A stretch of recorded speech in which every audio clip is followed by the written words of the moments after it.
Hello everyone and welcome back to my channel. How are you? It's been a while, I know. It's been days since I posted about Ghana, but my reasons are very legit. So today I'm just going to be sharing my experience house hunting in Ghana.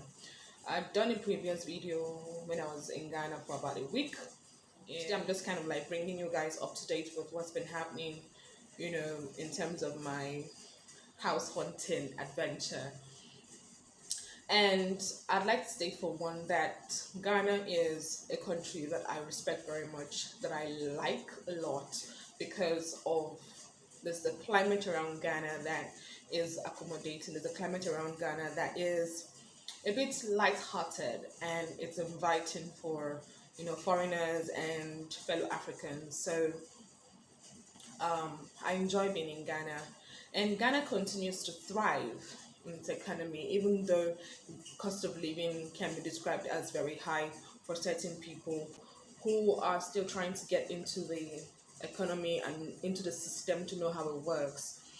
Ghanaians, like I've said in my previous video, a few of them, and some of them can be very good, some of them can be very open-minded, but there's an issue I would like to talk about. And I know a few YouTubers have talked about it, but I'm going to bring it up again because it happened to me. Okay, so I went house hunting like I told you guys that I would. I wanted to check out, properties and just houses for rent, really. But they needed to be in a certain location to help me with proximity to the things, my research, and what I was here for. But I did experience some issues with finding accommodation. And the first issue I experienced was discrimination. Yes, you heard me.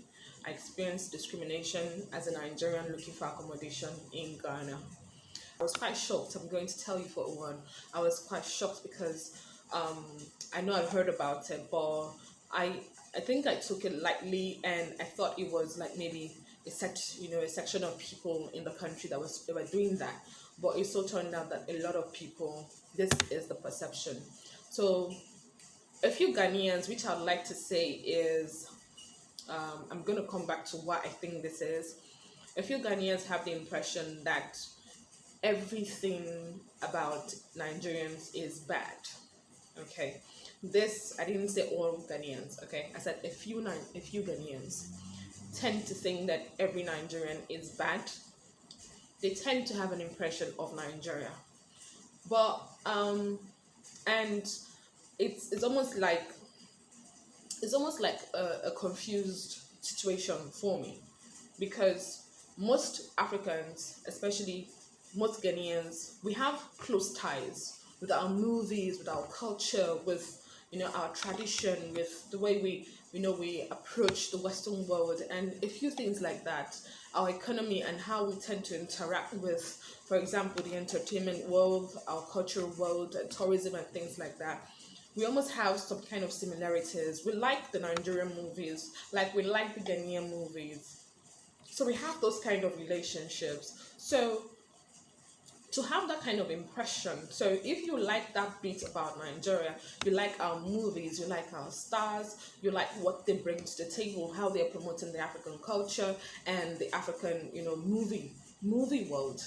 So why then do you have a problem when you see the Nigerian right in your country trying to settle in? So the first place I went to, which was somewhere in main town, Accra, I contacted an agent. It was difficult to even find an agent one. I'll call some of them, and there was just back and forth issues with, okay, we don't, they're going to call you back, and they never called me back. So I had to house hunt on my own, like I told you guys in my previous video. I had to move from, some of you guys watched my videos from Ablekuma to Dansoma and all that stuff, because I wanted to do this hunting myself, since it was getting very difficult, because I needed to settle down as soon as possible. But I was still finding it a bit difficult. So what I now did was I went on my own. The first time I went, I found a house. The agent took me to this property, and on getting there, I liked, what was it now? I liked the house first time. I liked the house. It gave me a good vibe. Okay, I now said, okay, but there were a few things that were not in place. So I'm like, okay, can we, they will need to do this, they will need to do this light bulb. How can that work? Can I talk to the landlady?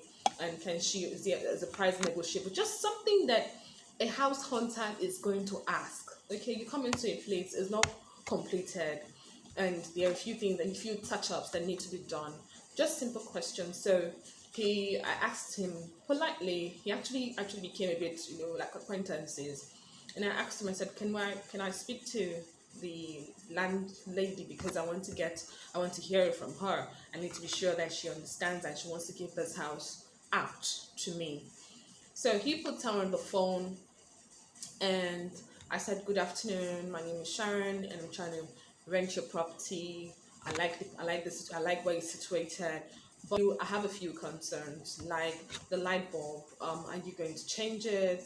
And the lawn. I tend to see water is flowing, across the door to into the house. Are you going to work on that? And I'm going to work on that, because I appreciate it if you could work on these things. It would help me, because I was ready to pay. Do you get me, guys? I needed this house and I was ready to pay. And then while I was talking on the phone, she was still a bit, impatient and very irritable. I don't know if it was my accent, I don't know what it was, but um, then a few minutes later, if just about 2 minutes later, I was still talking to her. She couldn't hear me well. She was speaking, what's it called? She was speaking Tree the first time. Then she now changed, because he said she lived in the US. I said, okay, that's great. So I can communicate with her. She will understand me. And then she said, oh, you're complaining, why, dear? You're complaining too much about this one, about that one. I said, I'm not complaining. I'm just asking, if I pay my rent, would you be able to do this? And if you're not able to do it, I would just like to hear it from you as a person. Can I fix the bulb myself? It's not working. The lights are not working, even though the other flats have electricity, they have power. And she said, she was started, yelling on the phone, and then she hung up. Do you understand? She hung up. And I was like, okay. Then I talked to the, what's it called? Hand over the phone to the agent. I said, okay, I think you might have to explain to her. She was, speaking a bit of Twi and English in between, and I couldn't quite make out what she was saying. So can you take the phone and explain to her, in case she doesn't understand, what I'm saying, He then picks the phone and calls her back, and she says, I just could just hear her on the phone talking to him. And when he hung up, and I said, okay, what did she say? Did she say she can fix it? Did she say, what did she say? And he said, she said that she doesn't want to give the house to me anymore. She doesn't want to give the house to me anymore. She doesn't want to give the house to a Nigerian anymore. That most of them don't like to give their houses to a Nigerian. That I was rude to her. I'm like, I was rude to her? You were standing right here. How was I rude to her? Because I'm trying to ask questions about the property that I'm going to be paying for. I didn't steal the money. I'm not stealing the money to pay for this house. I'm just asking her a question. And as a tenant, she is overseas, and she herself will be asking the realtor who she's trying to buy a property from or get a property from about certain things she has concerns about. How am I rude? You were standing right here. How was I rude? And he just said, you were not rude. He actually responded, he said, you were not rude. It's just that they're a bit somehow, they don't like Nigerians renting their houses and all that. And I was like, okay. I was a bit heartbroken there, but I said it was fine, it was okay. But he promised that he was going to talk to her and try to persuade her. I said, okay. I liked the property. I don't have a problem. I come across as a similarly nice person. So I was shocked she said I was rude because I had an opinion. I wasn't too sure. Okay, so we left, and I never heard back. The landlord. Okay, I called the agent 3 days after. I even told him, I said, if she said I was rude to her, which I don't know how, it must have been a misunderstanding with our communication, because she could barely hear me and I could barely hear her as well. So maybe it's a communication issue. But if she really wants to give the house to me, she should have given me a chance to at least hear me out again. Let's have another conversation. But she was very abrupt, and that was the end of that discussion about that house. And so I left and went to the Airbnb where I was staying. And after that, I went another house. I went house hunting again. I went some other places, and I found another one. That one, I went I met that one. I saw an agency. I contacted the agent and told him that I wanted to rent a house. So he took me to about 4 houses. I paid some quite money. I registered and all that stuff, and I paid some quite some money for him to help me with the touring. Got to another property. I think it was a two bedroom house, and it was quite okay, but it was in a bushy area because it had to be within my budget, right? Kind of liked it. It was not particularly secure, but then I hear the agents, they will tell you Ghana is more secure. You should not be afraid of locking your door or bothered about these houses that are not fenced, because I wanted a walled round house. I wanted it a bit fenced, and I didn't want to stay alone particularly. I wanted at least there be people around me and all that stuff. So but I liked the house. It was new. My fancy for new virgin houses. So had tenants and all. I went in, we negotiated the price. I think it was going for 800 Ghana cedis a month or so. And it was okay. It was nice and good. So I told him, I said, okay, I wanted to pay. Could he talk to the landlord and all that stuff? So we got back into the car, and he was driving, me to where I would alight and be on my way to where my destination.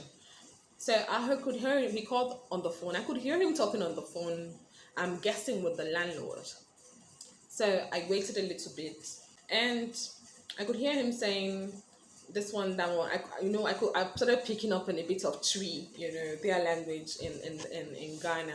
And I could hear he was conversing with the landlord, and I heard him call, she's a Nigerian, but she's married. And for more than 15 minutes, he was on the phone talking to this man. And I knew it was not about the rent. It had to be. Oh my gosh. Guys, it's the feeling is something you can't, if you're not Nigerian, you will not quite understand. And he kept talking to the landlord for 50 minutes plus. And he was trying to convince him to give me the house. He was telling him, oh, I'm a married woman and I look responsible. I'm decent. He kept using the word decent. I'm decent looking and all that stuff, that he should, I'll be okay for the house and all that. I was going to pay for a year and get back to me. So I was like, okay, fine. But I knew something was up. He never got back to me on that until 3 days later. And I asked, okay, it was a day later, I asked, okay, so what's going on? What did the landlord say? And he said the landlord hasn't gotten back to him yet. I'm like, in my mind, I'm like, why? So I left that particular, town and got back to my base. And I was very, very heartbroken. I have to be honest with you guys. I was very heartbroken because, like I said, I have a Cameroonian in Lagos. All right, I have a Cameroonian in Lagos who's a cook. She, besides her, is a driver and a cleaner and all that handyman work. And they're foreigners, from other African countries, and they are working in Nigeria without papers. And we love them. The Cameroonian has been working for us for like 12 years. The Benin, is it Benin Republic? Yes. The Benin Republican has been working for about 7 years. In Nigeria, there are lots of danfo drivers, that's the trotro, who are Ghanaians. They live in our community. There's a community on the island in Lagos that is filled with Ghanaians. It's home for them. Nobody disturbs anybody. unless it's the government who is trying to, like, okay, the laws and things like that. Okay, have you paid your rent? Are you law abiding and things like that? But to discriminate based on where you're from is heartbreaking. It's heartbreaking. So I went somewhere else again, house hunting. I was hoping that it was going to get better, but it didn't get better. I went somewhere else, house hunting, and I saw another property, and I went upstairs. I liked the house, and I contacted the person. I said, okay, the agent. I said, okay, I like this house. I don't like to pay. He said there was somebody there upstairs who was going to be leaving in I think by the Friday of that week.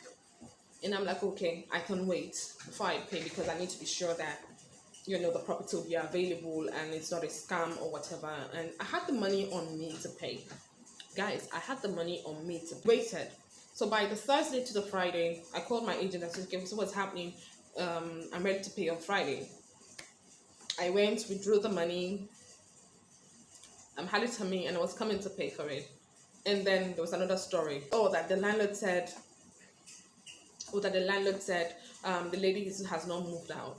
That the lady said she's going to stay some more, and she wants 2 more days. That we should give her 2 more days. I'm like, okay, but where I am, I need to get out of that place because I'm paying crazy money there on a daily, and I need to get out of that place. Really know what's going on.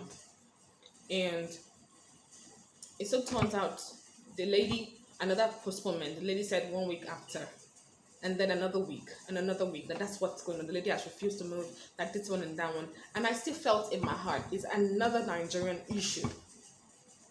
It's another Nigerian issue. It's another, I cannot rent my house to a Nigerian. And I waited, and I renewed my my bill, my rent at the Airbnb. As Nigerians, as a Nigerian who is not practically homeless, these things are not right. Because I was saying to myself, I said, people who are complaining about Nigerians who come to Ghana, like, are you an island? Are you an island? This is Earth. People move. People migrate from one place to the other. That is how God has made it. We are to move. Let me ask you a question. Why did you leave your village? Why are you not in your village? Most of you are not even living in your hometown in Ghana. You're in someone else's hometown. And from there, most of you have moved from that one to either America, to Brazil, to South Africa, to Namibia, to whatever country, to China, even as far as China is. Most people have moved. So why don't you just stay in where you are? Because God destined mankind to move. Abraham moved from one place to the other with his family and kept moving with Lot, his brother, because that is how life is supposed to be. We are supposed to explore the world that God gave us. This world, the land is not our own. It belongs to God. We wouldn't be on this earth if God did not put us on this earth. So why can't we just be accommodating? Why can't we just give people a fair... If government should try to break them, there will be serious chaos. People were accusing Donald Trump of not being fair to blacks in relation to immigration. That he was not being fair. Because there were blacks who were trying to get papers and all that stuff. We had a problem with that. So imagine if the rest of the world said, okay, everybody go back to where you're from. Or we don't want people migrating and going to check out destinations. We don't want you, and if you have sightseeing flares or you like to explore the world, please stay where you are and explore in your country. Do not come to our country. Do not come to the Great China and see whatever. Everybody just stay where you are. You definitely know that it's not going to be good. There's going to be chaos. This is the reason why there is the World Trade Organization, why there are all these international organizations and international ties. This is the reason why there's BRICS, because we need to move. We need to interconnect. We need to be interdependent. That is how people succeed. That's how countries succeed. So if you have some insecurity issues, or some naivety issues, or some insecurity issues, or some phobia, or whatever it is, we need to start working on ourselves so that we are better presented to the rest of the world. As Africans, we cannot be fighting each other. It doesn't even make sense.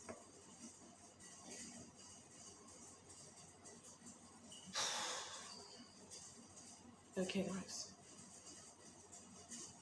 I love Ghana. I still do. I don't have a problem with Ghanaians. I've not had the best of treatment in Ghana, but hey, I still like that country a whole lot. And I'm not going to judge Ghana based on the behavior of a few people, because that's what they want. That's what this is likely going to want to do. But we still have to be open-minded to each other. I do not have to explain myself to you. I do not have to tell you my family history. I do not have to sit you down. It's not an interview. I do not have to sit you down and tell you about what school I went to, what I'm about, my personality. I do not have to do that to prove myself. I'm African, I'm human, and that should be enough. But of course, there are people who have had a better experience and continue to enjoy their stay in Ghana. I enjoyed my stay in Ghana quite well until it came to house hunting. So there are people who may have had it better and had it easy. But like life, different strokes for different folks. So it's not going to stop me from talking about Ghana. There are positive things about Ghana, as in every other country. There's always the negative and the positive. So it's not going to change me talking about Ghana. It's not going to stop me. It's not going to hinder me. But I needed to bring this up so that with the hopes that, this would actually touch people and Africans to begin to be more accommodating of one another. Thank you very much. Please do subscribe and leave a comment in the comment section below, and I'll be happy to read your thoughts on the matter. Do take care.